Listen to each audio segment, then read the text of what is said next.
धनपुर गांव की सुबह थी। सूरज की पहली किरणें खेतों की मिट्टी को छू रही थी और हवा में ताजगी थी। एक कोने में एक किसान अपनी मिट्टी को हाथ में लेकर उसे सूंघ रहा था। वो था रामू चौधरी, गांव का सबसे ईमानदार और मेहनती किसान। अरे वाह, ये मिट्टी आज भी वही खुशबू दे रही है जो मेरे बाबूजी के जमाने में देती थी। फर्क बस इतना है कि लोग बदल गए हैं, मिट्टी नहीं। पीछे से उसकी पत्नी सीता खेत की ओर चलती हुई आती है। उसके हाथ में पानी की लोटा है, चेहरे पर चिंता। कब तक ऐसे मिट्टी सूंघते रहोगे? घर में भी काम है, बैल भूखे खड़े हैं। अरे सीता, ये मिट्टी मेरी माँ है। इससे बात किए बिना दिन कैसे शुरू करूं? हाँ, माँ है, लेकिन इस माँ से पेट भी तो भरना है ना। ठाकुर जी फिर धमकी देकर गए हैं, कह रहे थे अगर इस बार कर्ज न चुका तो जमीन ले लेंगे। रामू के चेहरे की मुस्कान हल्की पड़ गई, पर आंखों में सच्चाई अब भी चमक रही थी। सीता, मैं मेहनत करूंगा लेकिन झूठ नहीं बोलूंगा। ईमानदारी छोड़ दी तो फिर खेत क्या, जिंदगी भी सूख जाएगी। उसी दिन दोपहर को गांव के चौपाल पर हलचल थी। साहूकार नरनारायण ठाकुर अपनी बड़ी मूंछों को ताव देते हुए बैठा था। रामू वहां पहुंचा, धूल में लथपथ पर सीधा खड़ा। रामू चौधरी, तुम्हारा पिछला कर्ज अब भी बाकी है, ब्याज बढ़ता जा रहा है।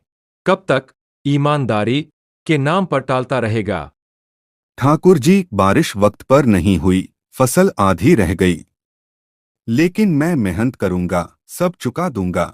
ईमानदारी से रोटी नहीं बनती रे चौधरी। आज के जमाने में चालाक बनो, नहीं तो कुचल दिए जाओगे।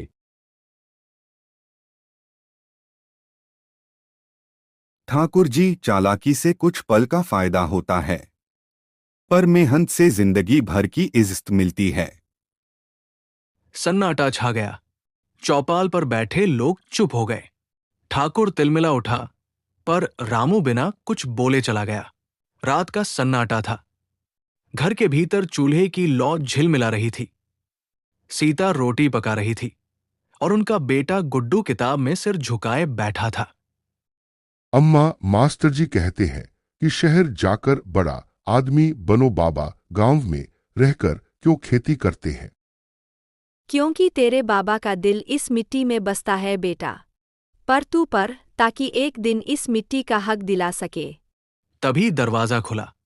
रामू आया, थका हुआ लेकिन आंखों में उम्मीद। क्या बातें चल रही हैं मेरे छोटे बाबू की?